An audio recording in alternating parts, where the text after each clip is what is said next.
ଜୟ ଜଗନ୍ନାଥ। ପିଲାମାନେ, ଆଜି ଆମେ ଗୋଟିଏ ଭୂଗୋଳ ସେଟ୍ ଆଲୋଚନା କରିବା ଅବଜେକ୍ଟିଭ। ତା ପୂର୍ବରୁ ତୁମମାନଙ୍କର ଏ ଭାରତର ମାନଚିତ୍ର ବିଷୟରେ ଟିକେ ଧାରଣା ରହିବା ଉଚିତ, ନଚେତ ସହଜରେ ବୁଝିପାରିବନି ସବୁ ଜିନିଷ।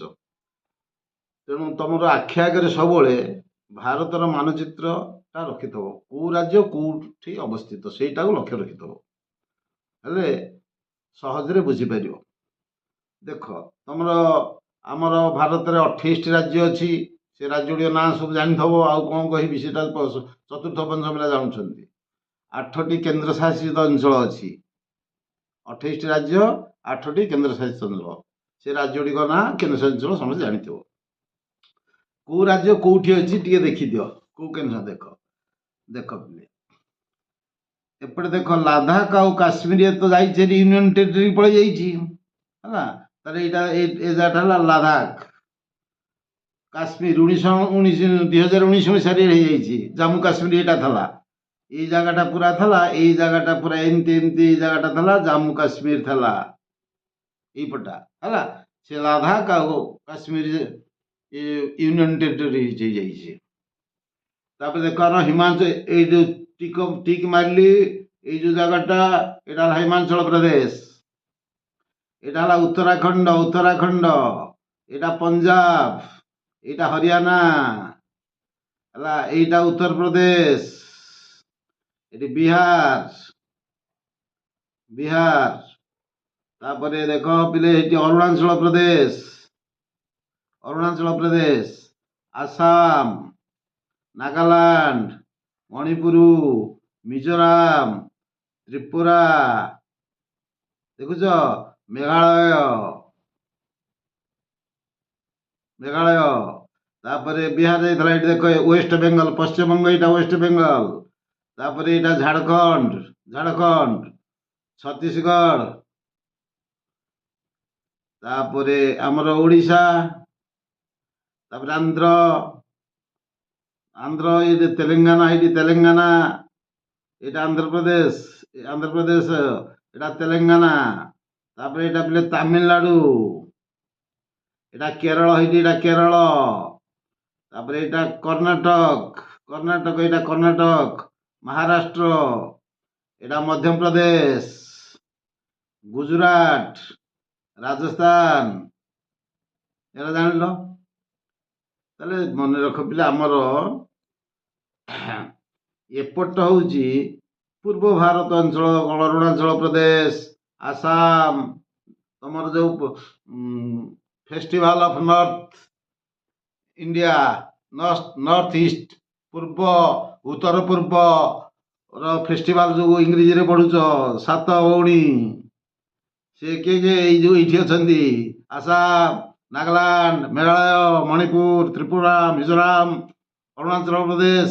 ତାଙ୍କର ଭାଇ କାହାକୁ କହିଛନ୍ତି? ସିକିମ, ଇଂରେଜୀରେ ପଢା ହଉଛି ହେଲା। ଏଗୁଡ଼ା ସବୁ ଏଇ ଜାଗା ଗୁଡ଼ିକ ଅଛି। କ୍ଲିୟର?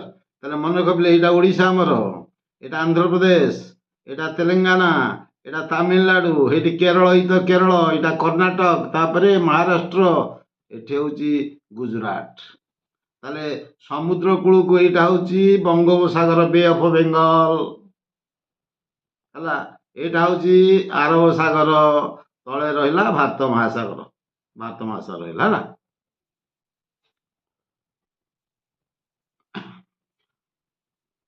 କ୍ଲିୟର? ହଉ, ଆମେ ବର୍ତ୍ତମାନ କୋଶ୍ଚିନ୍ ଧାରଣା, ମ୍ୟାପ ଉପରେ, ତମର ମାନଚିତ୍ର ଉପରେ ସମ୍ୟକ ଧାରଣା ଆସିଲା। ତାପରେ ଆମେ ପ୍ରଶ୍ନ ଏଥର ଆଲୋଚନା କରିବା। ମନ ଦେଇକି ଶୁଣ, ତମ ନୋଟ ଦିଆହଉଛି ତଳେ, ଭିଡିଓ ତଳେ ନୋଟ ଦିଆହଉଛି, ଦେଖିବ, ଗ୍ରୁପରେ ନୋଟ ଦିଆହଉଛି। 1 ନମ୍ବର, ବାର୍ଷିକ ମୁଣ୍ଡ ପିଛା ମିଳୁଥିବା ଜଳର ପରିମାଣ ଅନୁସାରେ ଭାରତର ସ୍ଥାନ ପୃଥିବୀରେ କେଉଁଠି? ଜଣକୁ କେତେ ଜଳ ମିଳୁଛି, ସେ ଅନୁସାରେ ଭାରତର ସ୍ଥାନ କୋଉଠି? ଭାରତ ସ୍ଥାନ ହଉଛି 133, 133। ଦେଖ, ଏଇଟା ବୁଝ ଆগে ଭଲ ଭାବେ। କଣ ବାର୍ଷିକ ମୁଣ୍ଡ ପିଛା ମିଳୁଥିବା ଜଳର ପରିମାଣ ଅନୁସାରେ? ତାହେଲେ ଆମର ଆଗେ ଦେଖ, ପୃଥିବୀ ପୃଷ୍ଠରେ ସମୁଦାୟ ଯୋଉ ଜଳ କେତେ ଭାଗ? ସମୁଦାୟ ଜଳ ଯୋଉ ଅଛି ଆମେ ଜାଣିଛେ, ତିନି ଭାଗ ଜଳ ଭାଗେ ସ୍ଥଳ ଜାଣିଛି। ଏଇ ଯୋଉ ଟୋଟାଲ ଜଳ ରହିଛି ତିନି ଭାଗ ଜଳ, ପୃଥିବୀର ତିନି ଭାଗ ଜଳ, ସେଥିରୁ 97% ହଉଛି ସାଗର ଆଉ ମହାସାଗର ଜଳ। ତ ସମୁଦ୍ର ଯୋଉ ଜଳ ପରିମାଣକୁ ଯଦି 100 ଧରିବା, ଟୋଟାଲ ଜଳକୁ ଯଦି 100 ଧରିବା, 97 ରହିଛି ସମୁଦ୍ର ଆଉ ସାଗର ଆଉ ମହାସାଗରରେ। ଆଉ ରହିଲା ତାହେଲେ ସେଗୁଡ଼ା ଲୁଣି ଜଳ। ତାହେଲେ ଲବଣ ଜଳ ହେଲା କେତେ? 97%। ତାହେଲେ ମଧୁର ଜଳ ହେବ କେତେ? 3%। ତାହେଲେ ସର୍ଟ କୋଶ୍ଚିନ୍, ମଧୁର ଜଳ କେତେ ହେଲା? 3%। ସବୁ ନୋଟ୍ରେ ମୁଁ ଠାରିକି ଦେଇଛି, ପଢ଼ିବ। ଏଇ ଯୋଉ ମଧୁର ଜଳ 3% ରହିଲା, 100ରୁ 97 ପଳେଇଲା ଲୁଣି ଜଳ, ଲବଣ ଜଳ, 3 ଭାଗ ରହିଲା ମଧୁର ଜଳ। ଏଇ 3 ଭାଗ ଯୋଉ ମଧୁର ଜଳ, ସେଥିରୁ 70 ଯୋଉ 3 ଭାଗ ରହିଲା, ସେଥିରୁ 70 ଯାଉଛି ବରଫ ଆକାରରେ ରହୁଛି। ବରଫ ଆକାରରେ ପାହାଡ଼ ପର୍ବତ ହିମବାହ ସେ ବରଫ ଆକାରରେ ରହୁଛି। ଆଉ ରହିଲା 30 ଯୋଉ 30 ରହୁଛି ଏଇ ଭୂଗର୍ଭରେ ଅଛି। ଟୋଟାଲ 3 ରୁ 97 ଲୁଣି ଜଳ, 3 ମଧୁର ଜଳ। ସେଇ 3 ମଧୁର ଜଳରୁ 70 ବରଫ ଆକାରରେ ରହୁଛି। ଆଣ୍ଟାର୍କଟିକା, ଗ୍ରୀନଲ୍ୟାଣ୍ଡ ଆଉ ବଡ଼ ବଡ଼ ପାହାଡ଼ରେ ଜମା ହେଇକି ବରଫ ଆକାରରେ ରହିଛି। ଆଉ ସେଥିରୁ ଯୋଉ 30% ରହିଲା, 30 ସିଏ ହଉଛି ଭୂଗର୍ଭରେ ଆମର ଅଛି। ଗାଳିଆ, ପୋଖରୀ, ମାଟି ତଳେ ଏଇ ମିଶିକି ଅଛି। କ୍ଲିୟର? ସରିଲା ସର୍ଟ କୋଶ୍ଚିନ୍। ତାପରେ ପୃଥିବୀ ପୃଷ୍ଠରେ ଯୋଉ ବୃଷ୍ଟିପାତ ହଉଛି, ଭାରତ କେତେ ପରସେଣ୍ଟ ପାଉଛି? 4%। ମନେ ରଖିବା, ସର୍ଟ କୋଶ୍ଚିନ୍। ସମଗ୍ର ପୃଥିବୀରେ ଯୋଉ ବୃଷ୍ଟିପାତ ହଉଛି, ଭାରତ ମାତ୍ର 4% ପାଉଛି। କ୍ଲିୟର? ଏତେ ସର୍ଟ କୋଶ୍ଚିନ୍ ରହିଲା। ତାପରେ ମୁଣ୍ଡ ପିଛା ଜଳ ମିଳୁଛି 133 ସ୍ଥାନ ଭାରତର। ତାପରେ ଦ୍ୱିତୀୟ ନମ୍ବର ପିଲା ଦେଖ, 2 ନମ୍ବର, ପୃଥିବୀରେ ଭାରତ ରେଳପଥ ସ୍ଥାନ କେତେ ଅଟେ? ରେଳପଥ ସ୍ଥାନ ଦେଖ, ରେଳପଥ ଉପରେ ସର୍ଟ କୋଶ୍ଚିନ୍ ମୁଁ କହିଦେଉଛି, ଯୋଉ ଯୋଉଟା ପଢିଛି ମୁଁ ମଧ୍ୟ ନୋଟ୍ କରି ରହିଥିଲି। 1853 ମସିହାରେ ପ୍ରଥମେ ରେଳ ଚଳାଚଳ କଲା। କ୍ଲିୟର? ତାହେଲେ ଭାରତରେ ରେଳ ଚଳାଚଳ ଆରମ୍ଭ କେବେ ହେଲା? 1853 ମସିହା। ପ୍ରଥମ ଥର କୋଉଠୁ କୋଉ ଯାଏଁ ଚାଲିଥିଲା? ବମ୍ବେରୁ ଥାନେ ପର୍ଯ୍ୟନ୍ତ। କେତେ କିଲୋମିଟର ଦୈର୍ଘ୍ୟ? 34 କିଲୋମିଟର ଦୈର୍ଘ୍ୟ ରାସ୍ତା। ମନେ ହେଲା? ବମ୍ବେରୁ ଥାନେ ପର୍ଯ୍ୟନ୍ତ ରେଳ ପ୍ରଥମେ ଚାଲିଥିଲା, 34 କିଲୋମିଟର ଦୈର୍ଘ୍ୟ। 1853 ମସିହା ଅପ୍ରିଲ ମାସରେ ଚାଲିଥିଲା ପ୍ରଥମ ଥର ପାଇଁ ରେଳ। ତାପରେ 1854 ମସିହାରେ କୋଲକାତାରୁ ରାଣୀଗଞ୍ଜ ପର୍ଯ୍ୟନ୍ତ ଯାଇଥିଲା। ତାପରେ 1856 ମସିହାରେ ଯାଇଥିଲା ଚେନ୍ନାଇରୁ ଆରେକାନାମ ପର୍ଯ୍ୟନ୍ତ ଯାଇଥିଲା। ମନେ ରଖ, 1853 ଯାଇଥିଲା ବମ୍ବେରୁ ଥାନେ ପର୍ଯ୍ୟନ୍ତ 34 କିଲୋମିଟର। 1854 ଗଲା କୋଲକାତାରୁ ରାଣୀଗଞ୍ଜ। 1856 ଗଲା ଚେନ୍ନାଇରୁ ଆରେକାନାମ। ତାହେଲେ ଭାରତୀୟ ରେଳପଥର ସ୍ଥାନ ଏସିଆ ମହାଦେଶରେ ହଉଛି ଦ୍ୱିତୀୟ। ଏସିଆ ମହାଦେଶରେ ଭାରତର ରେଳପଥ ହଉଛି ଦ୍ୱିତୀୟ। ହେଲା? ତାପରେ ପୃଥିବୀରେ ହଉଛି ତୃତୀୟ। ଏସିଆ ମହାଦେଶରେ ଦ୍ୱିତୀୟ, ପୃଥିବୀରେ ହଉଛି ଏହାର ସ୍ଥାନ ତୃତୀୟ। ମନେ ରଖ, ଏସିଆ ମହାଦେଶରେ ରେଳପଥରେ ଏହାର ସ୍ଥାନ ହେଲା ଦ୍ୱିତୀୟ, ଆଉ ପୃଥିବୀରେ ହେଲା ତୃତୀୟ ସ୍ଥାନ। ଏସିଆ ମହାଦେଶରେ ପ୍ରଥମ କିଏ? ଚୀନ। ଦ୍ୱିତୀୟ ହେଲା ଭାରତ।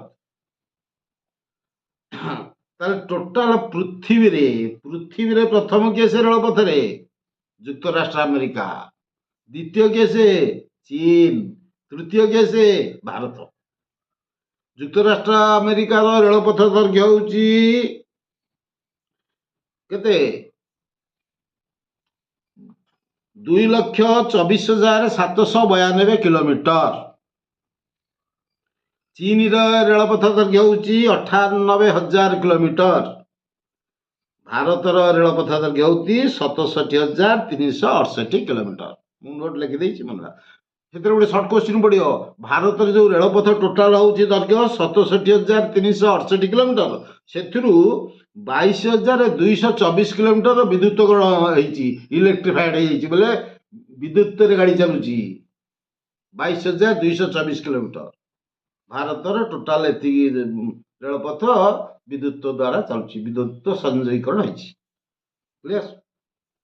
ଆଉ ଗୋଟେ ମନେ ରଖ, ଭାରତର ବୃହତ୍ତମ ରାଷ୍ଟ୍ରାୟତ୍ତ ସଂସ୍ଥା ହଉଛି ରେଳ। ସର୍ବାଧିକ କର୍ମଚାରୀ ଏଥିରେ କାର୍ଯ୍ୟ କରିଛି। କ୍ଲିୟର। 1800 ଟ୍ରେନରେ ଯାତ୍ରୀ ଲୋକ 2 କୋଟି ଯାତ୍ରୀ ଯିବା ଆସିବା କରନ୍ତି। ମନେ ରଖିବ ସବୁ। ତାପରେ ଆସିଲା 3 ନମ୍ବର। ତାହେଲେ ମନେ ହେଲା। ତାହେଲେ 2 ନମ୍ବର କଣ ଦେଇଛି? ଭାରତର ପୃଥିବୀରେ ରେଳପଥର ସ୍ଥାନ କଣ? ପ୍ରଥମ କିଏ ସେ? ଯୁକ୍ତରାଷ୍ଟ୍ର ଆମେରିକା। ଦ୍ୱିତୀୟ ଚୀନ। ତୃତୀୟ ଭାରତ। ଏସିଆ ମହାଦେଶରେ ଦ୍ୱିତୀୟ। ଏସିଆ ମହାଦେଶ ପ୍ରଥମ କିଏ ସେ? ଚୀନ। ତାପରେ ଦେଖ 3 ନମ୍ବର। କେଉଁ କୋଇଲାକୁ ଲୌହ ଇସ୍ପାତ, 3 ନମ୍ବର ଦେଖ, କେଉଁ କୋଇଲାକୁ ଲୌହ ଇସ୍ପାତ କାରଖାନାରେ ବ୍ଲାଷ୍ଟ ଫର୍ନେସ୍ ଲୁହାପଥର ଗଳନ ପାଇଁ ବହୁତ କହିଛି, ଆଗରୁ କହିଛି, ବହୁତ ଥର କହିଛି, ହେଉଛି ବିଟୁମିନେସ୍। କଣ କହିଥିଲି? ବିଟୁମିନେସ୍ ଇଟା ଭାଟି ପୋଡ଼ିବାରେ ବିଟୁମିନେସ୍ ବ୍ୟବହାର କରାହେଉଛି। ଲୁହାପଥର ବ୍ଲାଷ୍ଟ ଫର୍ନେସ୍ ଲୁହା ତରଳିବାକୁ ବ୍ୟବହାର କରାହେଉଛି। କହିଛି, ନୋଟ୍ ଦେଇଛି ହେଲା। ତାପରେ ଦେଖ 4 ନମ୍ବର ଦେଖ ପିଲେ। 4 ନମ୍ବର ହେଲା, କେଉଁ ରାଜ୍ୟରୁ ୟୁରାନିୟମ ମିଳିଥାଏ?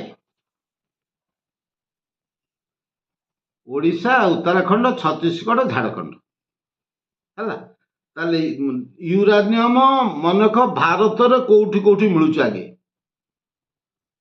ଆଣବିକ ଶକ୍ତି, ୟୁରାନିୟମରୁ ଆଣବିକ ଶକ୍ତି ମିଳୁଛି।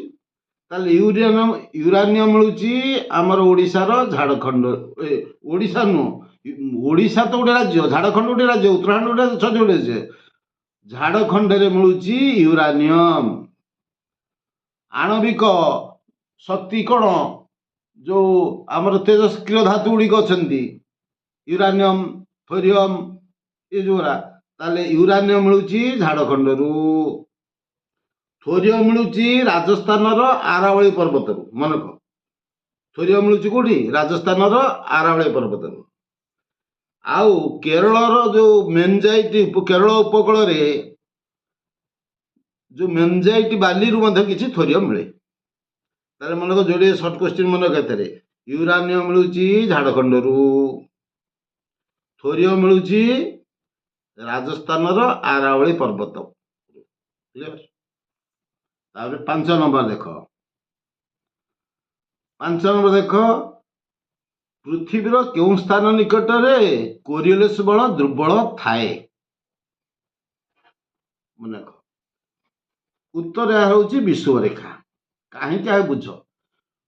କୋରିଓଲିସ୍ ବଳ କଣ? ତମକୁ ଆଗରୁ ନୋଟ୍ ଦିଆହେଇଛି।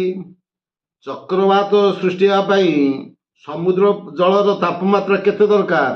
27 ଡିଗ୍ରୀ ସେଣ୍ଟିଗ୍ରେଡ ବା ତାଠାରୁ ଅଧିକ ଚକ୍ରବାତ ହେବା ପାଇଁ। ସମୁଦ୍ର ପୃଷ୍ଠର ଜଳର ତାପମାତ୍ରା 27 ଡିଗ୍ରୀ ସେଣ୍ଟିଗ୍ରେଡ ବା ତାଠାରୁ ଅଧିକ ହେବା ଦରକାର।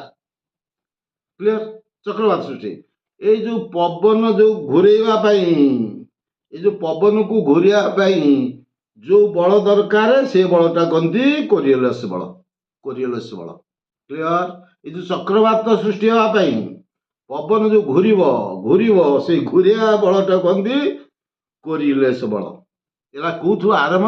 ନା ପୃଥିବୀର ଘୂର୍ଣ୍ଣନ ଜନିତରୁ ଏ ବଳ ସୃଷ୍ଟି ହୁଏ। ପୃଥିବୀର ଘୁରିବା ଯୋଗୁଁ ଏ ବଳ ସୃଷ୍ଟି ହୁଏ। ଇଏ କଣ କରେ? ଚକ୍ରବାତ ଘୋରିବାରେ ସାହାଯ୍ୟ କରେ, ପବନ ଘୋରିବା କରେ। ମନେ ହେଲା। ତେଣୁ ବିଷୁବରେଖା ନିକଟରେ ଏହା ଦୁର୍ବଳ, ଏଇ କୋରିଓଲିସ୍ ବଳଟା। ତେଣୁ ଯଦି ଦୁର୍ବଳ, ସେଠି ଆଦୌ ଚକ୍ରବାତ ହଉନଥିବ। କୋଉଠି ହଉନଥିବ? ବିଷୁବରେଖାରେ। ମନେ ହେଲା। ତାର ଯଦି ପଚାରିବ ପୃଥିବୀରେ କେଉଁ ସ୍ଥାନରେ କୋରିଓଲିସ୍ ବଳ ଦୁର୍ବଳ? ବିଷୁବରେଖାରେ। କୋଉଠି ଚକ୍ରବାତ ହୁଏ ନାହିଁ? ବିଷୁବରେଖା ନିକଟରେ। ତାର କ୍ୱେଶ୍ଚିନ୍ ଆଉ ଗୋଟେ ପଚାରିଲେ କରିବ। ତାପରେ ଦେଖ 6 ନମ୍ବର ଦେଖ। 6 ନମ୍ବର ଦେଇଛି, ଭାରତର ସମୁଦାୟ ଭୂସମ୍ବଳର କେତେ ଭାଗ ସମତଳ ଭୂମି ଅଟେ? 43 ଭାଗ। Option D. ଭାରତର ସମୁଦାୟ ଭୂସମ୍ବଳର କେତେ ଭାଗ ସମତଳ ଭୂମି? 43 ଭାଗ। କ୍ଲିୟର। ତାପରେ ଦେଖ 7 ନମ୍ବର। ନିମ୍ନୋକ୍ତ କେଉଁଟି ପ୍ରକୃତି ଅନୁସାରେ ସମ୍ବଳର ଅନ୍ତର୍ଗତ ନୁହେଁ? ପ୍ରକୃତି ଅନୁସାରେ ସମ୍ବଳର ଶ୍ରେଣୀ ବିଭାଗ ଅଛି। ପ୍ରକୃତି ଅନୁସାରେ ସମ୍ବଳ, ପ୍ରକୃତି ଅନୁସାରେ ସମ୍ବଳକୁ 3 ଭାଗରେ ବିଭକ୍ତ କରାଯାଇଛି। କଣ କଣ? ପ୍ରାକୃତିକ ସମ୍ବଳ, ସାଂସ୍କୃତିକ ସମ୍ବଳ, ମାନବ ସମ୍ବଳ। ତାହେଲେ କିଏ ନୁହଁ? ତାହେଲେ ଏଇ କ୍ଷୟଶୀଳଟି ନୁହଁ। ତାହେଲେ କିଏ ନୁହେଁ? ଉତ୍ତର ହବ ଅପସନ ବି, କ୍ଷୟଶୀଳ। ହେଲା। 8 ନମ୍ବର ଦେଖ, ରାଜସ୍ଥାନର ପୋଖରାନ ଓ ଜୟସଲମେର ଅଞ୍ଚଳର ମରୁସ୍ଥଳୀ ମୃତ୍ତିକାକୁ କ'ଣ କୁହାଯାଏ? ହେଲା, କ'ଣ କୁହାଯାଏ ମନେ ରଖିଥିଲେ। ଉତ୍ତର ହେଲା ଅପସନ ଡି, ଲିଥୋଜେଲିକ। ଏଇଟା ମନେ ରଖ, ଏଇ ଯୋଉ ଲିଥୋଜେଲିକ ଯୋଡ଼ିଏ ଜିନିଷ ମନେ ରଖ ମରୁଥଳୀ। ଗୋଟିଏ ଆରାବଳୀ ପର୍ବତ ପାର୍ଶ୍ୱରେ ଦେଖାଯାଉଥିବା ମରୁସ୍ଥଳୀ ମୃତ୍ତିକା ତାକୁ କହନ୍ତି ରୋଗୋଲିଥ। ମନେ ରଖ, ଆରାବଳୀ ପର୍ବତ ପାର୍ଶ୍ୱରେ ଦେଖାଯାଉଥିବା ମରୁସ୍ଥଳୀ ମୃତ୍ତିକା କହନ୍ତି ରୋଗୋଲିଥ। ଲେଖିକି ନୋଟ ଦେଇଛି ମୁଁ। ତାପରେ ରାଜସ୍ଥାନର ପୋଖରାନ ଆଉ ଜୟସଲମେର ଅଞ୍ଚଳର ମରୁସ୍ଥଳୀ ମୃତ୍ତିକାକୁ କହନ୍ତି ଲିଥୋଜେଲିକ। କ୍ଲିୟର? ଯୋଡ଼ିଏ ମରୁସ୍ଥଳୀ ମୃତ୍ତିକା ନାଁ କହିଦେଲି। ହେଲା, ଗୋଟେ ହେଲା ରୋଗୋଲିଥ ଆଉ ଗୋଟେ ହେଲା ଲିଥୋଜେଲିକ। ସେଇଟା ଦେଖା ହଉଛି ଆରାବଳୀ ପର୍ବତ ପାର୍ଶ୍ୱରେ, ଏଇଟା ଦେଖୁଛି ରାଜସ୍ଥାନର ପୋଖରାନ ଆଉ ଜୟସଲମେର ଅଞ୍ଚଳ। ତାପରେ ଦେଖ 9 ନମ୍ବର କ୍ୱେଶ୍ଚିନ୍ ଦେଖ। 9 ନମ୍ବର କ୍ୱେଶ୍ଚିନ୍ ଦେଖ, ବୋରିଏଲ ଉଦ୍ଭିଦ ଓ ଉଷ୍ମକ୍ରାନ୍ତି ଉଦ୍ଭିଦ କେଉଁ ଉଦ୍ଭିଦର ଅନ୍ତର୍ଗତ? ତାହେଲେ ଗୋଟିଏ ଦେଲା, ଏକ ଦେଲା ବୋରିଏଲ ଉଦ୍ଭିଦ ଆଉ ଗୋଟେ ହେଲା ଉଷ୍ମକ୍ରାନ୍ତି ଉଦ୍ଭିଦ। ଇଏ କି ଉଦ୍ଭିଦ? ନା ଇଏ ହଉଛି ବିଦେଶଜ ଉଦ୍ଭିଦ। ବିଦେଶଜ ଉଦ୍ଭିଦ ବୋଲେ କ'ଣ? ନା ବିଦେଶରୁ ଆସିଛି, ଆମର ଲଗିଆ ହେଇଛି ଏଠି ବିଦେଶଜ ଉଦ୍ଭିଦ। ହେଲା, ତାହେଲେ ବିଦେଶଜ ଉଦ୍ଭିଦ ଦୁଇ ପ୍ରକାରର। ଗୋଟିଏ ହଉଛି କ'ଣ? ନା ଗୋଟେ ହଉଛି ବୋରିଏଲ ଉଦ୍ଭିଦ ଆଉ ଗୋଟେ ହଉଛି ଉଷ୍ମକ୍ରାନ୍ତି ଉଦ୍ଭିଦ। ଏ ଯୋଡ଼ିଏ ହଉଛି ବିଦେଶୀ ଉଦ୍ଭିଦ। ହେଲା, ତାହେଲେ ବୋରିଏଲ ଉଦ୍ଭିଦ ବିଷୟରେ ଜାଣିଯା। ୟାର ପତ୍ର ଗୁଡ଼ିକ ସୂଚେଗ୍ର ପତ୍ର ଏବଂ ସରଳ ବର୍ଗୀୟ ବୃକ୍ଷ। ଏମାନେ ହିମାଳୟର ଉଚ୍ଚ ପର୍ବତ ଶ୍ରେଣୀରେ ଦେଖାଯାଏ। ହେଲା, କୋଉଠୁ ଆସିଛି ଏଗୁଡ଼ିକ? ନା ଚୀନ ଆଉ ମଧ୍ୟ ଏସିଆରୁ ଆସିଛି ଆମ ଭାରତକୁ। ବିଦେଶରୁ ଆସିଛି, ଚୀନ ଆଉ ମଧ୍ୟ ଏସିଆରୁ। କିଏ ଆସିଛି? ବୋରିଏଲ। ତାହେଲେ ଉଷ୍ମକ୍ରାନ୍ତି ଉଦ୍ଭିଦ ଆସିଛି କୋଉଠାରୁ? ନା Africa, Indonesia, Malaysia. Africa, Indonesia ଆଉ ମାଲେସିଆରୁ ଆସିଛି ଉଷ୍ମକ୍ରାନ୍ତି ଉଦ୍ଭିଦ। ହେଲା, ବୋରିଏଲ ଉଦ୍ଭିଦ ଆସିଛି କୋଉଠୁ? ଚୀନ ଆଉ ମଧ୍ୟ ଏସିଆ। ହେଲା, ତାପରେ ଦେଖ 10 ନମ୍ବର ଦେଖ, ଭାରତ 10 ନମ୍ବର ଦେଖ ପ୍ଲେ। ଭାରତ ପୃଥିବୀର ସମୁଦାୟ ଆୟତନ ଡ୍ୟାଶ ଶତାଂଶ ଅଟେ? 2.4 ଶତାଂଶ। ଅପସନ ଏ। ହେଲା, ଭାରତ ପୃଥିବୀର ଆୟତନ କେତେ? 2.4। ତାପରେ 11 ନମ୍ବର ଦେଖ, କେଉଁଠି ଏକ ବିକାଶୋନ୍ମୁଖୀ ଦେଶ? ତାହେଲେ ଦେଖ, ଫ୍ରାନ୍ସ, ଇଂଲଣ୍ଡ, ଯୁକ୍ତରାଷ୍ଟ୍ର ଆମେରିକା ଅଲରେଡି ବିକଶିତ ହେଇଯାଇଛନ୍ତି, ସେଗୁଡ଼ା ବିକଶିତ। ତାହେଲେ ପାକିସ୍ତାନ। ହେଲା, କେଉଁଠି ବିକାଶୋନ୍ମୁଖୀ ଦେଶ? ପାକିସ୍ତାନ। ହେଲା, ଭାରତ ମଧ୍ୟ ସେ ବିକଶୋନ୍ମୁଖୀ ଦେଶରେ ଯିବ। ତାପରେ ଦେଖ 12, ପୁଞ୍ଜିବାଦୀ ଓ ସମାଜବାଦୀ ଅର୍ଥନୀତିର ମିଶ୍ରଣକୁ କ'ଣ କୁହାଯାଏ? ମିଶ୍ର ଅର୍ଥନୀତି। ପୁଞ୍ଜିବାଦୀ ଆଉ ସମାଜବାଦୀ ଅର୍ଥନୀତି ହେଲା ମିଶ୍ର ଅର୍ଥନୀତି। ଅପସନ ବି। ବିଶ୍ୱ ବାଣିଜ୍ୟ ସଂଗଠନ କେବେ ପ୍ରତିଷ୍ଠା କରାଯାଇଥିଲା? ମନେ ରଖିବ 1995। ଅପସନ ଏ।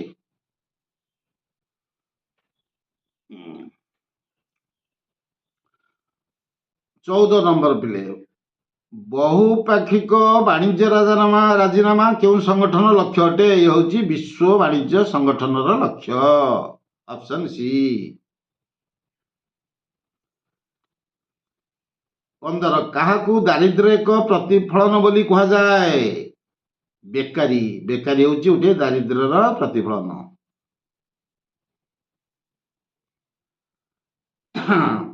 ଦେଖ 16 ନମ୍ବରଟା ଦେଖ। 16 ନମ୍ବର ବହୁତ ଥର କହିଲାଣି, ତମେ ଦେଖିବ ଭଲ ଭାବରେ କେତେ ରିପିଟ ହଉଛି କ୍ୱେଶ୍ଚିନ୍, ପଡିବ ପରୀକ୍ଷାରେ। ବ୍ରାଜିଲରେ କରାଯାଉଥିବା ସ୍ଥାନାନ୍ତରିତ କୃଷିକୁ କ'ଣ କୁହାଯାଏ? କୁହାଯାଏ ଅପସନ ଏ ରୋକା। ଏଇଟା ସ୍ଥାନାନ୍ତରିତ କୃଷି। ମୁଁ ଦେଖ ସେଟ୍ ଏ ଯେତେବେଳେ ପଢେଇଥିଲି ପିଲେ ତମକୁ, ଯେତେବେଳେ ସେଟ୍ ଏ ପ୍ରଥମ ସେଟ୍ଟି ପଢେଇଥିଲି ସେତେବେଳେ ତମକୁ ମୁଁ କହିଦେଇଥିଲି କ୍ଲିଅର, ସ୍ଥାନାନ୍ତରିତ କୃଷି କହିଦେଇଥିଲି ତମକୁ କ୍ଲିଅର। ନୋଟ ବି ପଠେଇଛି, ନୋଟ ଦେଖିଦବ।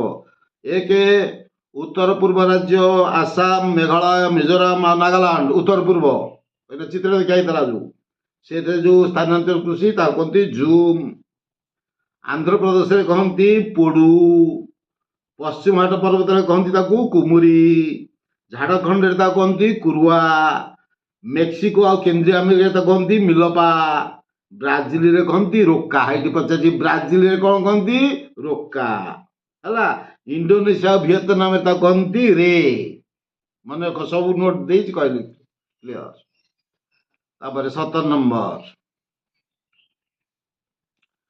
କେଉଁ ଶିଳ୍ପକୁ ହାଲୁକା ଶିଳ୍ପ କୁହାଯାଏ? ହେଲା, ହାଲୁକା ଶିଳ୍ପ କାହାକୁ କୁହାଯାଏ ପିଲେ ମନେ ରଖ? ହାଲୁକା କୁହାଯାଏ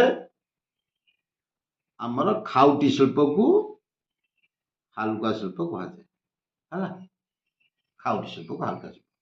ହେଲା, তুমি ଜାଣିଛ ଇଏ ଗୋଟିଏ ହଉଛି ଭାରୀ ଶିଳ୍ପ ଆଉ ଗୋଟିଏ ହଉଛି ହାଲୁକା ଶିଳ୍ପ। କିଏ କେମିତି ଗୋଟେ ନା ଉତ୍ପାଦର ପ୍ରକୃତି ଅନୁସାରେ ଶିଳ୍ପ ଶ୍ରେଣୀ ଭାଗ ଦେଇକି ନୋଟକୁ ପଠେଇଛି ଆଗରୁ, ପୂର୍ବ ଭିଡ଼ିଓରେ ଅଛି, ପୂର୍ବ କ୍ଲାସରେ। ଉତ୍ପାଦର ପ୍ରକୃତି ଅନୁସାରେ ଶିଳ୍ପକୁ ଦୁଇ ଭାଗରେ କରାଯାଇଛି। ଏକ ହେଲା ମୌଳିକ ଶିଳ୍ପ, ଦୁଇ ହେଲା ଖାଉଟି ଶିଳ୍ପ। ମୌଳିକ ଶିଳ୍ପକୁ ଭାରୀ ଶିଳ୍ପ କହନ୍ତି, ଖାଉଟି ଶିଳ୍ପକୁ ହାଲୁକା ଶିଳ୍ପ କହନ୍ତି। ତାହେଲେ ହାଲୁକା ଶିଳ୍ପ କିଏ? ଖାଉଟି ଶିଳ୍ପ। ଉତ୍ପାଦର ପ୍ରକୃତି ଅନୁସାରେ ବିଭକ୍ତିକରଣ ହେଇଛି। ତାପରେ ଆସ 18 ନମ୍ବର, ଦେଖ ଏକ ପିଲା ଯୋଉ ଇଣ୍ଡେକ୍ସ ଦେଇଛି, ଇଣ୍ଡେକ୍ସଟାକୁ ଦେଖ ଭଲ ଭାବରେ। ଏକ ହେଲା ଆଣବିକ ଶକ୍ତି କେନ୍ଦ୍ର। ଏକ କୋଉଠି ଅଛି? ଏଇଠି, ଏଠି। এইটা হচ্ছে এক আণবিক শক্তি কেন্দ্র। দুই ହେଲା ଖାଦ୍ୟଶସ୍ୟ ଅଞ୍ଚଳ। এইটা হচ্ছে ଖାଦ୍ୟଶସ୍ୟ ଅଞ୍ଚଳ। ତିନି ହେଲା ଲୁହା ଉତ୍ପାଦନ କେନ୍ଦ୍ର। এই ଜାଗାଟା 3, এই ଜାଗାଟା ଦେଖେଇ 3। ତାହେଲେ ଦେଖିବା 18 ନମ୍ବର ପ୍ରଥମ ପଚାରିଛି କେଉଁ ଆଣବିକ ଶକ୍ତି କେନ୍ଦ୍ର ରହିଛି? 1 ନମ୍ବର। 1 ନମ୍ବରରେ କେଉଁ ଆଣବିକ ଶକ୍ତି କେନ୍ଦ୍ର ଅଛି? ହେଲା, ଦେଖ ତମକୁ ଆଣବିକ ଶକ୍ତି, ଦେଖ କେମିତି ରିପିଟ୍ ହଉଛି କୋଶ୍ଚିନ୍। ତମକୁ ଆଣବିକ ଶକ୍ତି କେନ୍ଦ୍ରର ନୋଟ୍ ଦେଇଛି, ଭିଡ଼ିଓ ତ ଦେଖିଦେବ। ତାହେଲେ এইଠି ତ ଏଇନା ମାନଚିତ୍ର ଦେଖେଇଦେଲି। ତାହେଲେ এই ଜାଗାଟି 1 ନମ୍ବର, এই 1 ନମ୍ବରଟା ଦେଇଛି ଆଣବିକ ଶକ୍ତି କେନ୍ଦ୍ର, ବିଦ୍ୟୁତ କେନ୍ଦ୍ର। ତାହେଲେ 1 ନମ୍ବରଟା এইଠି ଚିହ୍ନେଇଛି। এইଟା କୋଉ ଜାଗା, କୋଉ ରାଜ୍ୟ? ଗୁଜରାଟ। এটা ହେଲା ଗୁଜରାଟ। କ୍ଲିୟର?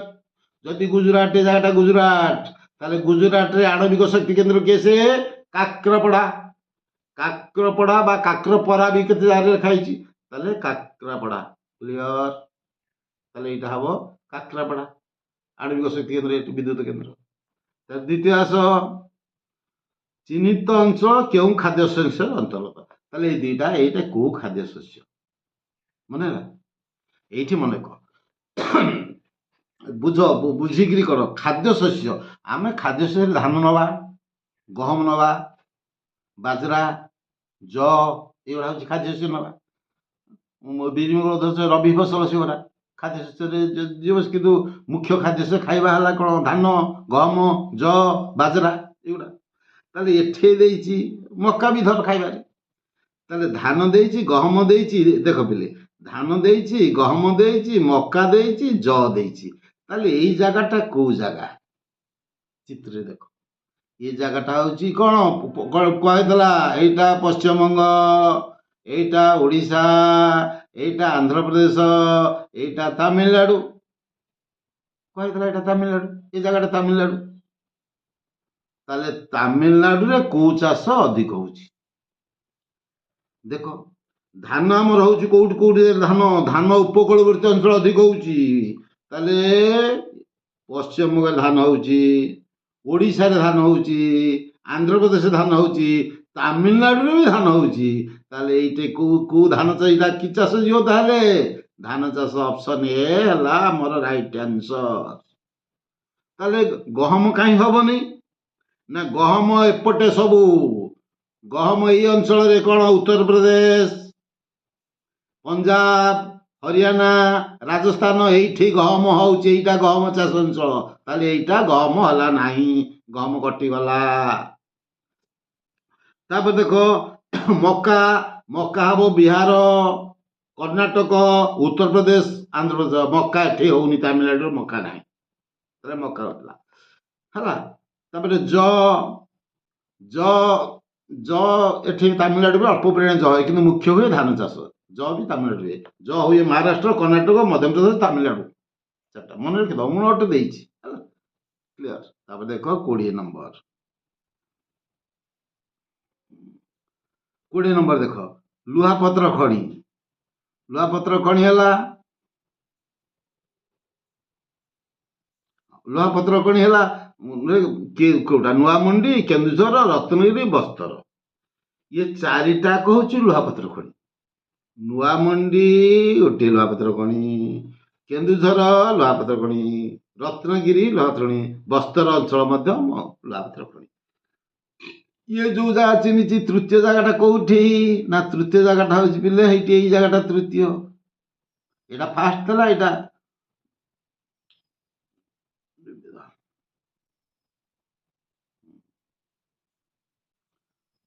ତାହେଲେ ତୃତୀୟ ଜାଗାଟା ଏଇଟା, ଏଇଟା ହେଲା ତୃତୀୟ ଜାଗା।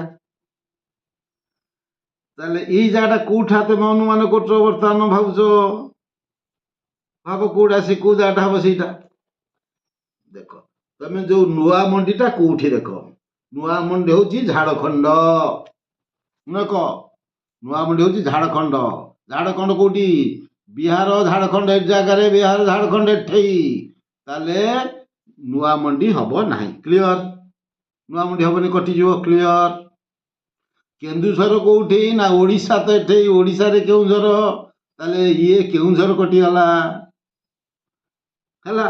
ତାପରେ ଆସିବ ବସ୍ତର। ବସ୍ତର ଦେଖ, ବସ୍ତର ହଉଛି ମଧ୍ୟପ୍ରଦେଶ, ଛତିଶଗଡ଼, ଏଠି ବସ୍ତର। ଆରେ ମଧ୍ୟପ୍ରଦେଶ, ଛତିଶଗଡ଼, ବସ୍ତରଟା ହଉଛି ଛତିଶଗଡ଼ରେ, କୋଉଟା କୋଉଠି ମନେ ରଖିବ। ତାହେଲେ ଏଇଠି ହବ ମନକୁ Ratnagiri, option she is correct ଆଉ ହେଲା। ରତ୍ନଗିରି, ରତ୍ନଗିରି ହଉଛି ମହାରାଷ୍ଟ୍ରରେ, ମହାରାଷ୍ଟ୍ରରେ, ଏଇଟା ମହାରାଷ୍ଟ୍ର। ରତ୍ନଗିରି ଉତ୍ତର ହେଲା ଅପସନ୍ ସି। ତାପରେ ଦେଖ 21 ନମ୍ବର, ଶିଳ୍ପୋନ୍ନତ ଦେଶରେ କେଉଁ ପ୍ରକାର ବେକାରୀ ଦେଖାଯାଏ। ସଂଘାତ ଜନିତ ବେକାରୀ, ବେକାରୀ କ୍ଲିୟର କହିଦେଇଛି, ପ୍ରଚ୍ଛନ୍ନ, ପ୍ରାବଧିକ, ସଂସ୍ଥାନୀୟ, ସଂଘାତଜନିତ କହିଦେଇଛି, ହେଲା ସଂଘାତଜନିତ ଦେଖାଯାଏ ହେଲା। ତାପରେ 22 ନମ୍ବର, ରିକ୍ସା ଚାଳକ କେଉଁ ବେକାରୀ। ରିକ୍ସା ଚାଳକ ହେଲା ପ୍ରଚ୍ଛନ୍ନ ବେକାରୀ। ତାପରେ 23 ନମ୍ବର, ଖାଉଟି ଆନ୍ଦୋଳନର ଜନ୍ମଦାତା କିଏ ସେ, ଅପସନ୍ ଡି, ଅପସନ୍ ଡି ହେଲା, ରାଲଫ ନାଦର।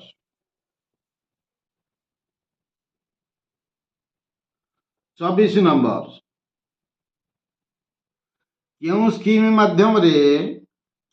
ମାଧ୍ୟମରେ ଔଦ୍ୟୋଗିକର ବିକାଶ କରାଯାଇଛି, ହେଲା ଭାରତୀୟ ଉଦ୍ୟୋଗ ପୁଞ୍ଜି, ଅପସନ୍ ସି।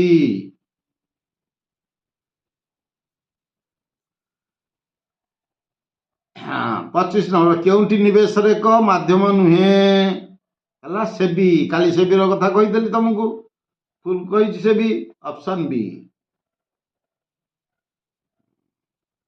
ତାପରେ ଦେଖ ପିଲେ, ଏଇଠି ଭଲ ପ୍ରଶ୍ନ, ତେଣୁ ଶୁଣ, ଯୋଉ ତମ ଇତିହାସ ବହିର ପ୍ରଥମ ଦ୍ୱିତୀୟ ଚାପ୍ଟର ଯୋଉ ଅଛି, ଭଲ ଭାବରେ ପଢିଦବ, ଗପ ଭଳିଆ ହେଇଛି। ଏଇଟା ମୁଁ କହୁଛି ଟିକେ, ଭାରତ ଛାଡ ଆନ୍ଦୋଳନ ସମୟରେ ଓଡିଶାର କେଉଁ ସ୍ଥାନରେ, ହେଲା ଭାରତ ଛାଡ ଆନ୍ଦୋଳନ ସମୟରେ ଓଡିଶାର କେଉଁ ସ୍ଥାନରେ ହୋଇଥିବା ଗୁଳିକାଣ୍ଡକୁ ଜାଲିଆନୱାଲାବାଗ ଘଟଣା ସହିତ ତୁଳନା କରାଯାଇଛି। ଆରେ ମନେ ରଖ, ଜାଲିଆନୱାଲାବାଗ ହତ୍ୟାକାଣ୍ଡ ଜାଣିଥିବ ତମେ, ପଞ୍ଜାବରେ ଜେନେରାଲ ଡାୟାର ବୈଶାଖୀ ମେଳା କରିବାକୁ ଲୋକମାନେ ଯାଇଥିଲେ, ଗୁଳି କରି ମାରିଦେଲା, ସମସ୍ତେ ମରିଗଲେ, ବାଟ ନଥିଲା, ଫେରିକି ଆସେ ଗୋଟିଏ ମାତ୍ର ବାଟ ଥିଲା। ତାହେଲେ ଆମ ଓଡିଶାର କେଉଁ ଜାଗାକୁ ଜାଲିଆନୱାଲାବାଗ ଘଟଣା ସହିତ ତୁଳନା କରାଯାଇଛି, ହେଲା ଇରମ। କଣ ଇରମ ବୁଝ, ଇରମରେ ନା ମନେ ରଖ ପିଲେ, ଏଇଟା ହଉଛି ଆମର ବାସୁଦେବପୁର, ବାସୁଦେବପୁର, ଭଦ୍ରକ, ବାସୁଦେବପୁର ବାଲେଶ୍ୱରରେ ଥିଲା, ଭଦ୍ରକ ବର୍ତ୍ତମାନ ଇଏ ହେଇଯାଇଛି, ବାଲେଶ୍ୱର ଜିଲ୍ଲା ଭଦ୍ରକ ହେଇଛି ବାସୁଦେବପୁର। এই ବାସୁଦେବପୁରର ଇରମଠାରେ ଗୋଟେ ଇରମଠି ଜାଗା କର ନ ଦେବା ପାଇଁ ଯେଉଁ ଇଂରେଜ ସରକାରଙ୍କୁ କର ନ ଦେବା ପାଇଁ ଲୋକମାନେ ପ୍ରତିଜ୍ଞାବଦ୍ଧ ହୋଇ 1942 ସେପ୍ଟେମ୍ବର 28ରେ ମେଳଣ ପଡ଼ିଆରେ ଗୋଟେ ସଭା କଲେ ଇଂରେଜ ସରକାରଙ୍କୁ କର ନ ଦେବା ପାଇଁ। କେଉଁ ଦିନ ମନେ ରଖ 1942 ମସିହା ସେପ୍ଟେମ୍ବର 28 ତାରିଖ ଦିନ। ସେଠାରୁ ବାହାରିବାକୁ କେତେବେଳେ ଗୋଟିଏ ଖାଲି ପଶିବେ ଯେଉଁ ରାସ୍ତାରେ ବାହାରିବେ ସେଇ ରାସ୍ତାରେ ଆଉ କୁଆଡ଼େ ପଳେଇଯିବ ବାଟ ନଥିଲା। ସେଠାରୁ ବାହାରିବା ପାଇଁ କେବଳ ଏକମାତ୍ର ରାସ୍ତା ଅବରୋଧ କରିକି ସେଇ ରାସ୍ତାକୁ ଅବରୋଧ କରିକିରି ଡିଏସ୍ପିଙ୍କ ନିର୍ଦ୍ଦେଶରେ ଗୁଳି ଚାଳନା କରାଗଲା। ଫଳରେ ପରିବା ନାମକ ଜଣେ ମହିଳା ଆଉ 28 ଜଣ ପୁରୁଷ ଲୋକ ଶହୀଦ ହେଇଗଲେ ହେଲା ଏବଂ 55 ଜଣ ଲୋକ ଆହତ ହେଲେ। ତେଣୁ ସେଇଟା ଆମର ଜାଲିଆନାବାଗ ହତ୍ୟାକାଣ୍ଡ ସହିତ ତୁଳନା କରାଯାଇଛି। ତେଣୁ ଇରମକୁ ଆମର କ'ଣ କହୁଛନ୍ତି ରକ୍ତ ତୀର୍ଥ। କ୍ଲିୟର? ଇରମକୁ କହୁଛନ୍ତି ଆମର ରକ୍ତ ତୀର୍ଥ। ସେଠି ମରିଥିଲେ କେତେ ଜଣ ନା ମରିଥିଲେ ଆମର 28 ଜଣ ଶହୀଦ ହେଇଥିଲେ। କାହା ସବୁ ମିଶିକିରି ମାନେ ମହିଳା ଜଣେ ମିଶିଥିଲେ ତା ଭିତରେ କିଏ ଥିଲେ ସିଏ ହେଲେ ତା ନାଁ ହେଉଛି ପରିବେୱା ଆଉ 55 ଲୋକ ଆହତ ହେଇଥିଲେ। କ୍ଲିୟର? ମନେ କହ ଇରମ। ତାପରେ 27 ନମ୍ବର ଦେଖ ଦ୍ୱିତୀୟ ବିଶ୍ୱଯୁଦ୍ଧରେ କାହାର ପରାଜୟ ଆଜାଦ ହିନ୍ଦ ଫୌଜର ବିପର୍ଯ୍ୟୟର କାରଣ ହୋଇଥିଲା ଜାପାନର ପରାଜୟ। 28 ନମ୍ବର ଦେଖ ରାଓଲାତ ଆଇନ ବିରୁଦ୍ଧରେ ଗଣ ଆନ୍ଦୋଳନ ପାଇଁ କାହିଁ ଗାନ୍ଧୀ ଦେଇଥିବା ଡାକରାକୁ କିଏ ବିରୋଧ କରିଥିଲେ? ଏଇଠି ବୁଝ ରାଓଲାତ ଆଇନ ବିରୁଦ୍ଧରେ ଯେଉଁ ଗଣ ଆନ୍ଦୋଳନ ପାଇଁ ଗାନ୍ଧୀ ଦେଇଥିବା ଡାକରାକୁ କିଏ ବିରୋଧ କରିଥିଲେ? ରାଓଲାତ ଆଇନ କ'ଣ? ରାଓଲାତ ଆଇନ ଜାଣିଛ କ'ଣ? ଜାଣିଛ ନା ନାହିଁ? ଜାଣିନା? ଦେଖ ଆମର ଯେଉଁ ଚମ୍ପାରଣ ଆନ୍ଦୋଳନ, ଖେଡ଼ା ଆନ୍ଦୋଳନ, ଅହମ୍ମଦାବାଦ ଆନ୍ଦୋଳନ ଏସବୁ ଜାଣିବେ, ସବୁ ପଢ଼ିବ, ଜାଣିବ ଏଗୁଡ଼ା ସବୁ। ଆଉ ଏ ସର୍ଟ ଭିଡ଼ିଓରେ ତ ଏଗୁଡ଼ା କହିହେଉନି ହେଲା। ଜାଣିଛ ଅହମ୍ମଦାବାଦ ଯେଉଁ ଶ୍ରମିକମାନେ ଆନ୍ଦୋଳନ କରିଥିଲେ କାହିଁକି? ତାଙ୍କୁ ପ୍ଲେଗ ରୋଗ ହେବା ପାଇଁ ଗୋଟେ ଭତ୍ତା ଦେଉଥିଲା। ସେଠି ପ୍ଲେଗ ରୋଗ ହେଉଥିଲା, ତେଣୁ ପ୍ଲେଗ ରୋଗ ପାଇଁ ସ୍ୱତନ୍ତ୍ର ଗୋଟେ ଭତ୍ତା ଦେଉଥିଲା। ସେ ଆଉ କମ୍ପାନୀ ମାଲିକମାନେ ଆଉ ପ୍ଲେଗ ରୋଗ ପାଇଁ ଭତ୍ତା ଦେଲେ ନାହିଁ, ତେଣୁ ତାଙ୍କ ବିରୋଧରେ ଆନ୍ଦୋଳନ କଲା ହେଲା। ସେଇଟା ହେଲା ଅହମ୍ମଦାବାଦ ଆନ୍ଦୋଳନ। କ୍ଲିୟର? ତାପରେ ଖେଡ଼ା ଆନ୍ଦୋଳନ ଜାଣିଛ ନା 1918 ମସିହାରେ ହେଇଥିଲା ଖେଡ଼ା ଆନ୍ଦୋଳନ। ଗୁଜୁରାଟର ଖେଡ଼ା ଜିଲ୍ଲାରେ ମରୁଡ଼ି ପଡ଼ିଥିଲା, ଶସ୍ୟ ହାନି ହେଲା, ଫସଲ ହେଲାନି, ତେଣୁ ସେମାନେ ଆଉ କର ଦେଇପାରିଲେନି। ତେଣୁ ଇଂରେଜ ସରକାର ତାକୁ ବାଧ୍ୟ କଲେ, ତେଣୁ ସେଠି ସେ ଗୋଟେ ଆନ୍ଦୋଳନ କରିଥିଲେ, ସେଇଟା ହେଲା ଖେଡ଼ା ଆନ୍ଦୋଳନ। ଆଉ ଚମ୍ପାରଣ ଆନ୍ଦୋଳନ ଜାଣିଛ ଯେଉଁ ନୀଳ ଚାଷ କରିବା ପରେ, ସେଇଟା ଜାଣିଥ ସବୁ ହେଲା। ତାହେଲେ ରାଓଲାତ ଆଇନ କ'ଣ ନା ରାଓଲାତ ଜଣେ ବିଚାରପତି। ଇଂରେଜ ସରକାର କ'ଣ କଲେ ନା ଯେଉଁ ଲୋକ ଯେଉଁ ଭାରତୀୟ ମାନେ ଇଂରେଜ ସରକାର ବିରୁଦ୍ଧରେ ବିଦ୍ରୋହ କରିବ ସେଇ ବିଦ୍ରୋହକୁ ଦମନ କରିବା ପାଇଁ ଗୋଟେ କମିଟି ବସେଇଥିଲେ। ସେଇ କମିଟିର ମୁଖ୍ୟ ଥିଲେ ରାଓଲାତ ବିଚାରପତି। ସିଏ କ'ଣ କଲେ ନା ଗୋଟେ ଆଇନ କଲେ, ଯେଉଁଠି ଦେଖିବ ତାହାକୁ ବିନା ଦୋଷରେ ବାନ୍ଧିକି ନେଇକିରି ତାକୁ ବିଚାର ନକରି କାରାଦଣ୍ଡରେ ଦଣ୍ଡିତ କରିବ। ଏଇ ରାଓଲାତ ଆଇନ କରିଥିଲେ। এটা ରାଉଳତ ଆଇନ ହେଲା। କ୍ଲିୟର? ରାଉଳତ ଆଇନ ସେଇଟା ସବୁ ଟିକେ ପଢ଼ିବ, ସେ ବହିରେ ଗପ ଭଳିଆ ଲେଖା ହେଇଛି, ପଢ଼ିବ ଆଉ ହେଲା। ତାରେ ଆକୁ ଏଇ ରାଉଳତ ଆଇନ ବିରୁଦ୍ଧରେ ଗଣ ଆନ୍ଦୋଳନ ପାଇଁ ଗାନ୍ଧୀ କିଏ ବିରୁଦ୍ଧ ନା ଆନି ବେସାନ୍ତ ବିରୋଧ କରିଥିଲେ ହେଲା। ତାପରେ ଦେଖ 29 କେଉଁ ଘଟଣା ପାଇଁ ଗାନ୍ଧୀ ଅସହଯୋଗ ଆନ୍ଦୋଳନକୁ ସ୍ଥଗିତ କରିଦେଲେ? ଏଇଟା ମନେ ରଖିଲେ। ଏଇଟା ବି ଦେଖ, ଏଇଟା ହେଉଛି ଚୌରୀ ଚୌରା। ଅସହଯୋଗ ଆନ୍ଦୋଳନ କାହିଁ ଚୌରୀ ଚୌରା ମନେ ହେଲା? ସିଏ ଡାକିଥିଲେ, ଗାନ୍ଧୀଜୀ କ'ଣ କହିଥିଲେ? ଗାନ୍ଧୀଜୀ କହିଥିଲେ ଯେ ଆମେ ଇଏ କରିବା, ଯଦି ଆମକୁ ଇଂରେଜ ସରକାର ଆମର ଯେଉଁ ବନ୍ଦୀ ରାଜନୈତିକ ବନ୍ଦୀ ଅଛନ୍ତି ତାଙ୍କୁ ମୁକ୍ତ କରିବେ ନାହିଁ। ଇଂରେଜ ସରକାର କହିଥିଲେ ଯଦି ଆମର ରାଜନୈତିକ ଆମର ଲୋକମାନେ ଯେଉଁମାନେ ବନ୍ଦୀ ଅଛନ୍ତି ଚୋରି ଅପରାଧୀ ଦୋଷ ନ କରିକିରି ତମକୁ ବିରୋଧ କରିବାରୁ ଯାହାଙ୍କୁ ବନ୍ଦୀ କରିଛ ସେ ଗୋଟା ହେଲା ରାଜନୈତିକ ବନ୍ଦୀ। ଆଉ ସମ୍ବାଦପତ୍ରକୁ ସ୍ୱାଧୀନତା ଦେଇନଥିଲେ। କ'ଣ ତୁମେ ଲେଖିକିରି ଜଣେଇ ପାରିବ, ଲେଖିପାରିବ ବିରୋଧରେ କିଛି ଲେଖିପାରିବନି। ତାହେଲେ ସମ୍ବାଦପତ୍ରକୁ ସ୍ୱାଧୀନତା ଦେଲେ ନାହିଁ କାହିଁକି, ଏବଂ ରାଜନୈତିକ ବନ୍ଦୀକୁ ମୁକ୍ତ କଲେ ନାହିଁ କାହିଁକି? ୟାରି ବିରୁଦ୍ଧରେ ଇଂରେଜ ସରକାର ଗାନ୍ଧୀଜୀ କହିଥିଲେ ଯଦି ଏ କଥା ଆମର ନ କରିବ ବୋଲେ ରାଜନୈତିକ ବନ୍ଦୀକୁ ମୁକ୍ତ କରିବନି କି ସମ୍ବାଦପତ୍ରକୁ ସ୍ୱାଧୀନତା ଦେବ ନାହିଁ, ତାହେଲେ ଆମେ ଆଇନ ଅମାନ୍ୟ ଆନ୍ଦୋଳନ କରିବୁ। କ୍ଲିୟର କହିଥିଲେ। ସିଏ ଆଇନ ଅମାନ୍ୟ ଆନ୍ଦୋଳନ କରିବା ପୂର୍ବରୁ ସେ ତାକୁ ଦେଇଥିଲେ। ତା ପୂର୍ବରୁ କ'ଣ ହେଲା, ଏଇଟା 1922 ଫେବୃଆରୀ 1ରେ ଆମେ କହିଦେଇଥିଲେ, ଗାନ୍ଧୀଜୀ କହିଦେଇଥିଲେ। ସିଏ ଆଇନ ଆନ୍ଦୋଳନ ଅମାନ୍ୟ ଆନ୍ଦୋଳନ ନ ହେବା ପୂର୍ବରୁ ଆନ୍ଦୋଳନକାରୀ ମାନେ 1922 ମସିହା ଫେବୃଆରୀ 5 ତାରିଖ ଦିନ କ'ଣ କଲେ ନା, ଉତ୍ତରପ୍ରଦେଶର ଗୋରଖପୁର ଅଞ୍ଚଳରେ ଗୋରଖପୁର ଜାଗାରେ ଚୌରଚୌରା ନାମ ଗୋଟେ ସ୍ଥାନ ଅଛି। ଉତ୍ତରପ୍ରଦେଶର ଗୋରଖପୁର ଅଞ୍ଚଳରେ ଆଉ ଗୋଟେ ଜାଗା ହଉଛି ଚୌରୀ ଚୌରା ହେଲା। ସେଠି ଏଇ ଆନ୍ଦୋଳନକାରୀ ଗୋଟେ ପୋଲିସ ଷ୍ଟେସନକୁ ପୋଡ଼ିଦେଲେ, ଥାନାକୁ ପୋଡ଼ିଦେଲେ। ଥାନାକୁ ପୋଡ଼ିଦେଲେ ସେଥିରେ 22 ଜଣ ପୋଲିସ ଜୀବନ୍ତ ଦଗ୍ଧ ହେଇଲେ, ମରିଗଲେ। ଥାନାରେ ନିଆଁ ଲଗେଇଦେଲେ ଆନ୍ଦୋଳନକାରୀ ମାନେ, 22 ଜଣ ପୋଲିସ ଜୀବନ୍ତ ଦଗ୍ଧ ହେଇଗଲେ। ତେଣୁ ଗାନ୍ଧୀ ଅତି ଦୁଃଖରେ କହିଲେ ନାହିଁ ଆଉ ଆନ୍ଦୋଳନ କରିବେ ବୋଲି, ନାହିଁ ଆନ୍ଦୋଳନ ବନ୍ଦ କର। ତେଣୁ ଏଇ ଚୌରଚୌରାଠାରେ ପୋଲିସ 22 ଜଣଙ୍କୁ ମାରି ଦେଇଥିଲେ ନିଆଁ ଲଗେଇକିରି ଆନ୍ଦୋଳନକାରୀ, ତେଣୁ ସ୍ଥଗିତ ରଖିଥିଲେ। କ୍ଲିୟର? ଏ ଘଟଣା ମନେ ରଖିବ, ଏରା ଗପ ଭଳିଆ ପଢିକି ମନେ ରଖିବ, ଏଥିରେ କ'ଣ ଅଛି। ତାପରେ ଦେଖ 30 ନମ୍ବର ଦେଖ, କିଏ କଂଗ୍ରେସର ଏକମାତ୍ର ପ୍ରତିନିଧି ଭାବେ ଦ୍ୱିତୀୟ ଗୋଲଟେବୁଲ ବୈଠକ ଯୋଗ ଦେଇଥିଲେ? ମହାତ୍ମା ଗାନ୍ଧୀ। 31 କେଉଁ ମରାଠା ଶାସକ ଗୋଆ ଅଧିକାର କରିଥିଲେ? ଶିବାଜୀ। ଗୋଆ ଅଧିକାର କରିଥିଲେ କିଏ ସେ? ନା ଶିବାଜୀ। ଅପସନ ଏ।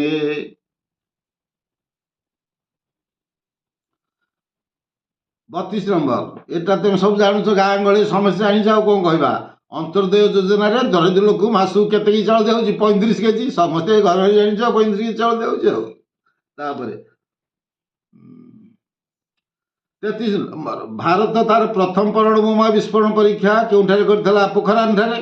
ପ୍ରଥମ ପରମାଣୁ ବୋମା ବିସ୍ଫୋରଣ ପରୀକ୍ଷା ପୋଖରାନ ଠାରେ।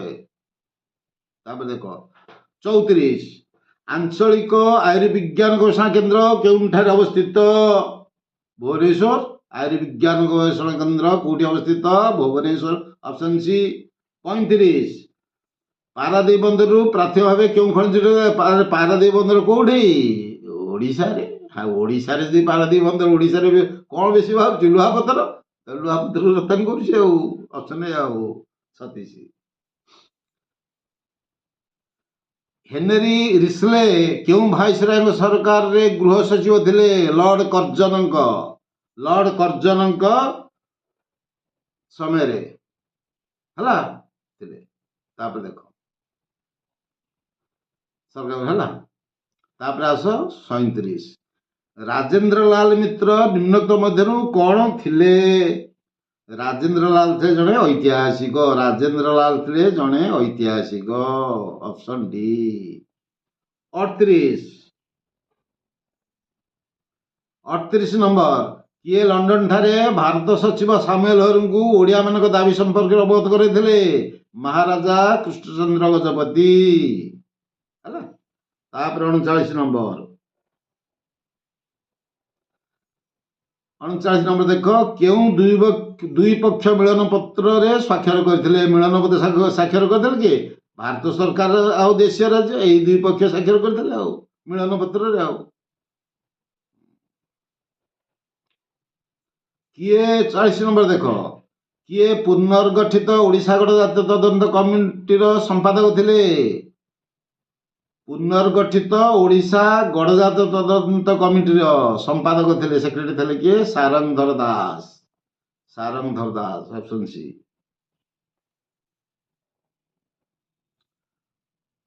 ରୋନାଲ୍ଡ ବ୍ରାଉନ ଯୁକ୍ତରାଷ୍ଟ୍ର ଆମେରିକାର କେଉଁ ପଦରେ ଥିଲେ? ଏ ରୋନାଲ୍ଡ ବ୍ରାଉନ ଥିଲେ ବାଣିଜ୍ୟ ସଚିବ। କେବେ ଭାରତ ଚୀନ ପଞ୍ଚଷଠି ନୀତି ସ୍ୱାକ୍ଷର ହେଇଥିଲା? 1955।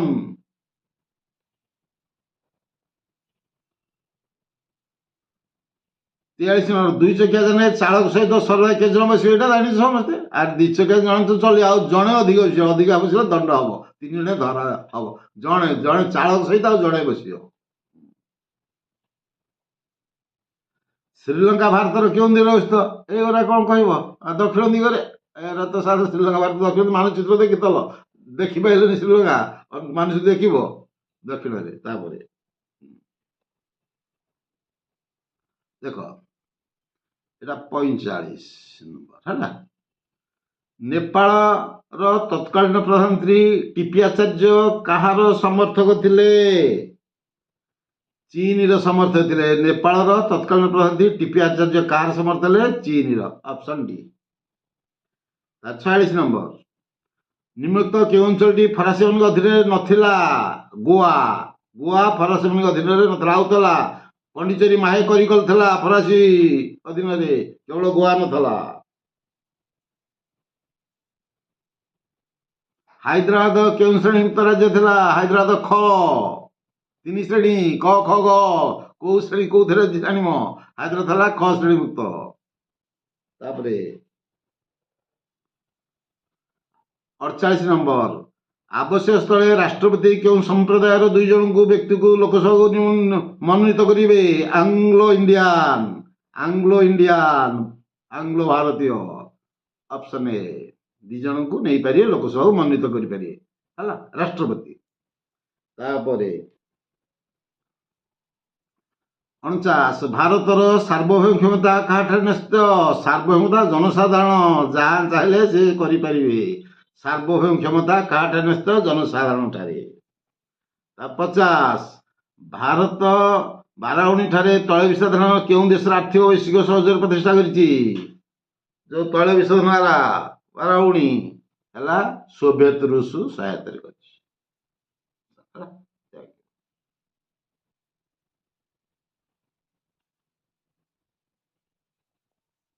ଶ୍ରୀଲଙ୍କା ଦେଖିବ, ସେଠି ଦେଖ ଶ୍ରୀଲଙ୍କା କୋଉଠି ଦେଖ, ସେଠି ଦକ୍ଷିଣରେ ଦେଖିଲ ନା ନାହିଁ? ଆରେ ଭାରତର ଦକ୍ଷିଣରେ ଶ୍ରୀଲଙ୍କା ଦେଖିଲେ, ଏଇଟା ଶ୍ରୀଲଙ୍କା। କ୍ଲିୟର? ହଉ, ଥ୍ୟାଙ୍କ ୟୁ।